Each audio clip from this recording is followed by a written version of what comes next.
सभी को राधे राधे। आइए यूनिक हिंदी क्लासेस के साथ आज क्रिया चैप्टर का अध्ययन करते हैं। इसलिए निरंतर निःशुल्क अध्ययन करने के लिए हमारे चैनल को अधिक से अधिक सब्सक्राइब करें। विभिन्न प्रतियोगी परीक्षाओं के लिए व्याकरण का जो हम पाठ्य वस्तु उपलब्ध करा रहे हैं, बहुत ही लाभान्वित होंगे प्रतियोगी परीक्षार्थी। इसलिए आप जुड़ें और लोगों को जोड़ें। आइए विलंब न करते हुए क्रिया अध्याय को देखते हैं।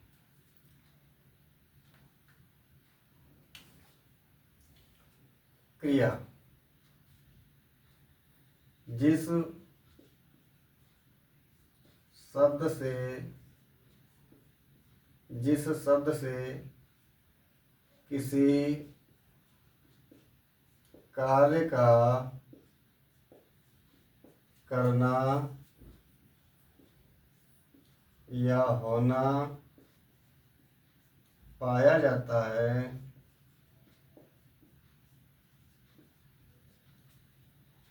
उसे क्रिया कहते हैं।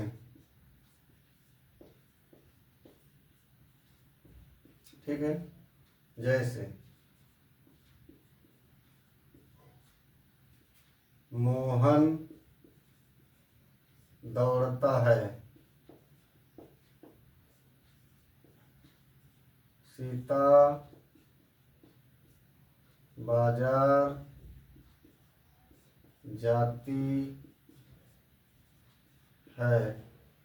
ठीक है, सीता को हम रीता कर लेंगे। ठीक, रीता बाजार जाती है। ठीक है, रीता बाजार जाती है। यहाँ पर दौड़ता और जाती, यानी कि अगर क्रिया पहचानना हो तो यहाँ पर क्रिया क्या होगी? दौड़ना। और यहाँ पर क्रिया क्या होगी? जाना। ठीक है, इस प्रकार से क्रिया के भेद की बात करेंगे। क्रिया के भेद या रूप, क्रिया के भेद या रूप की जब बात करेंगे तो इसके भेद हो जाएंगे दो।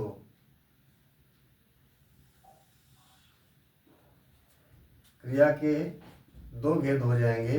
एक तो सकर्मक क्रिया और एक हो जाएगा अकर्मक क्रिया। ठीक है, सकर्मक क्रिया और अकर्मक क्रिया। सकर्मक क्रिया में क्या होगा?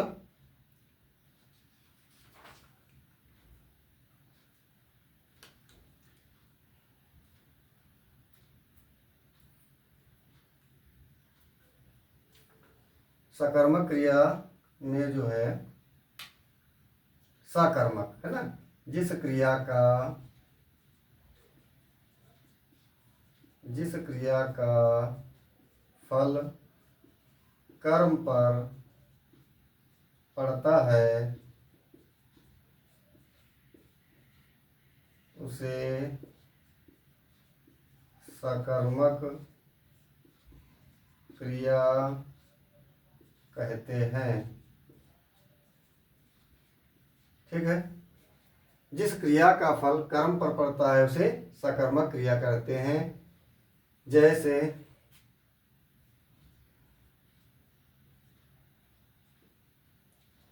भोला गीत गाता है।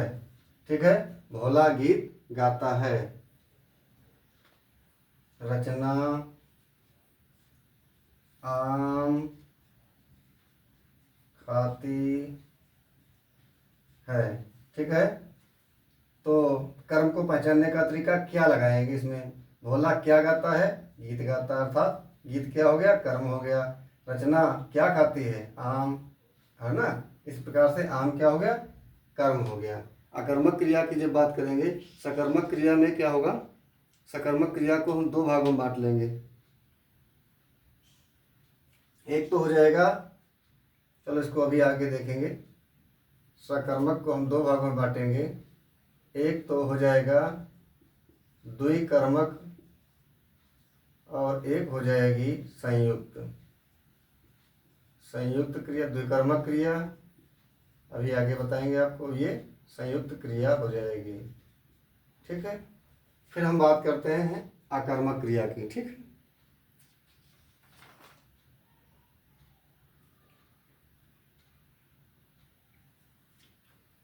इसको हम यहाँ से भाग बना लें। इसमें लिखेंगे, इसकी परिभाषा लिखेंगे, जिस क्रिया का फल कर्ता पर पड़ता है, जिस क्रिया का फल कर्ता पर पड़ता है उसे आकर्मक क्रिया कहते हैं।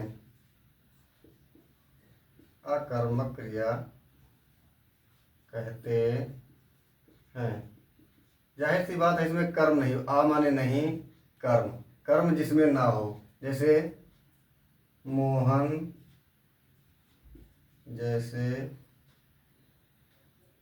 जैसे सोहन लिख दो, सोहन सोता है, जैसे सोहन सोता है। ठीक है,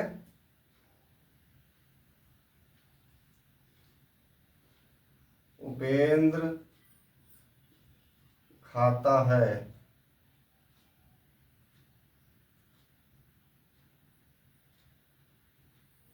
ऐसा नहीं है, इसको नहीं लिखो। वर्षा होती है,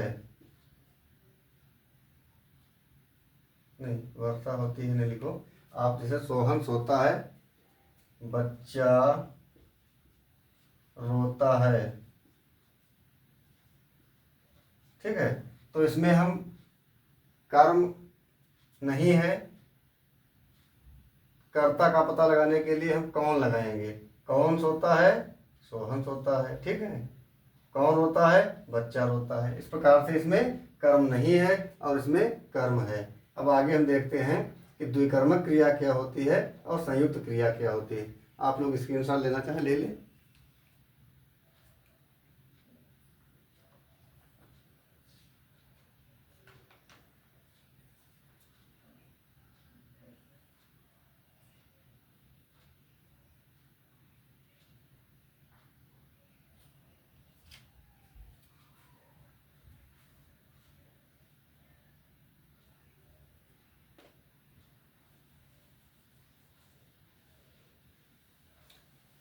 द्विकर्मक और संयुक्त क्रिया हम देखेंगे।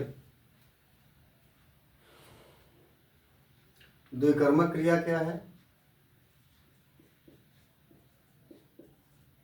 द्विकर्मक क्रिया, इसके अंतर्गत देखेंगे कुछ क्रियाएं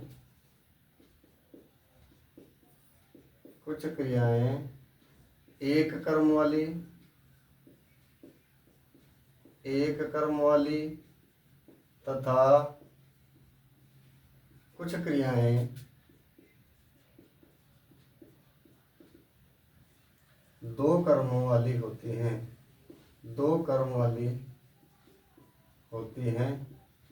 जो दो कर्म वाली क्रियाएं होती हैं इन्हें द्विकर्मक क्रिया कहते हैं। ठीक है, जो क्रियाएं दो कर्म वाली होती हैं इन्हें ही द्विकर्मक क्रिया कहते हैं। ठीक है,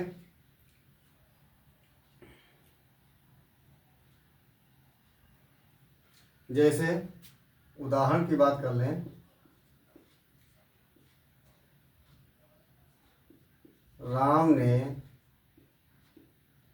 रामू ने मुकेश को कलम दिया। रामू ने मुकेश को कलम दिया।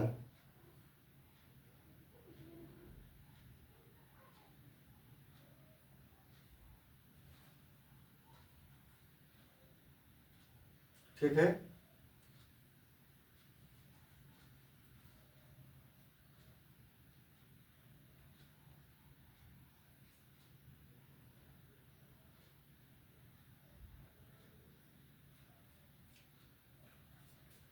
अब यहाँ पर क्या है, दिया जो है ये सकर्मक क्रिया है आपकी। ठीक है, क्या दिया? कलम दिया। ठीक है, क्या दिया? कलम दिया। तो एक तो आपका ये हो गया कलम। ठीक है, क्या दिया? किसे दिया? अब इसमें बात यह है कि जो दूसरा कर्म है वो है आपका कौन?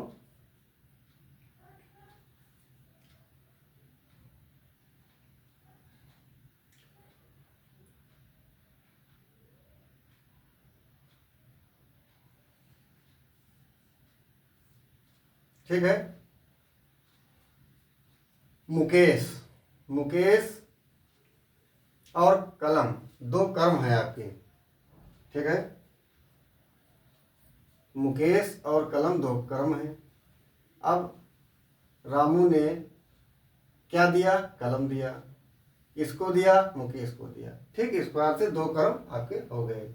फिर आगे हम देखेंगे संयुक्त क्रिया।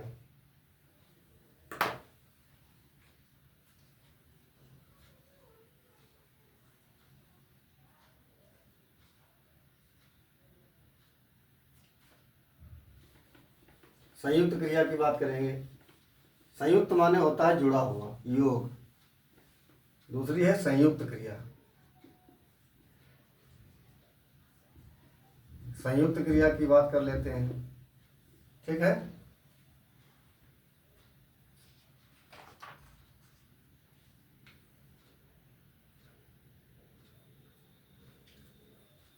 ठीक है, संयुक्त माने होता है जुड़ा हुआ, मेल।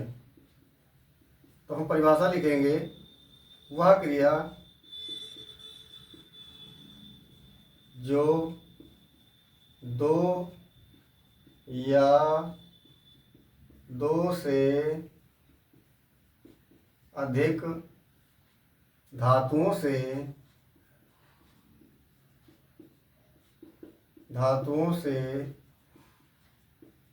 मिलकर बनती है, संयुक्त क्रिया कहलाती है। संयुक्त क्रिया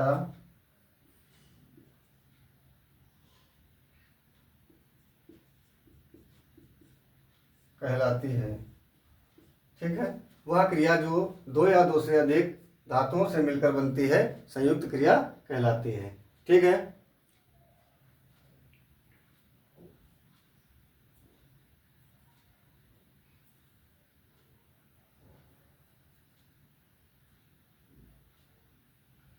जैसे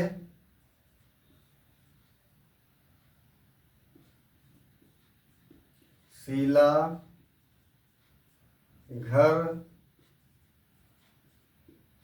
पहुंच गई। तो यहाँ पर एक तो गई और एक पहुंच, ये आपकी दो क्रियाएं हैं, इसलिए इसे संयुक्त क्रिया कहते हैं। पहुंचना और जाना, ये दोनों आपकी संयुक्त क्रिया हो गई। ठीक है, इस प्रकार से आपने क्रिया का चैप्टर देखा।